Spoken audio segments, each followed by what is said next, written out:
Video de cómo programar la PCM en los motores EcoBox Ford por vibraciones después de una falla MyFire, utilizando el escáner IDS. Los invitamos a comprar las promociones que tenemos en el aula virtual por $40, 2 cursos por uno.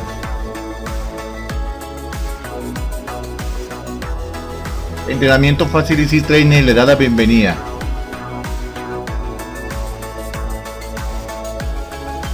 El objetivo de este video es que usted aprenda a usar el PI Data MyFire Monitor Neutral Profile Correction de Ford usando el escáner.